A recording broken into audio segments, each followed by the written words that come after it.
Dalam hadis kata apa? Wa huwa yata'ahadu. Dia pulun. Dia tekun. Dia bersungguh-sungguh. Walaupun lidah dia sebut, dia duk pulun juga. Wa huwa alaihi syadid. Sampai nampak susah.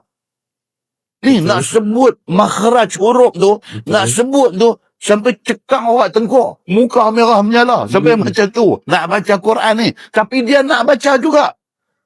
Falahu ajran. Nabi kata, bagi dia 2 pahala. Lebih pada kawan hafal Quran tadi ni. Dia ni 2. Pasal apa? Pasal biasanya orang bila dia nak buat tak boleh, dia nak buat tak boleh.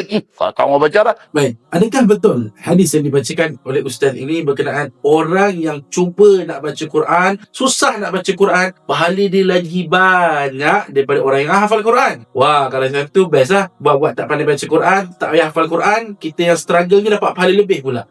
Baik. Pertama sekali, hadis itu sahih. Sebab apa hadis tu dalam hadis Bukhari. Hadis yang sahih, Masya Allah. Tapi kefahaman kita kenalah sahih. Betul ke Ustaz ni punya kefahaman sahih ataupun tak? Ternyata jawapannya ialah ya, betul. Kerana 2 pahala. Kenapa 2 pahala? Kerana pahala dia untuk baca Quran dan kesungguhan dia untuk tidak meninggalkan bacaan Quran walaupun susah. Ada orang ni memang boleh baca Quran dan itu mudah untuk dia. Tapi struggle dia, kesungguhan dia untuk dia membaca Al-Quran, untuk membaca dan juga mengaji Quran, mendapat pahala yang banyak di sisi Allah. Macam itulah tuan dan puan.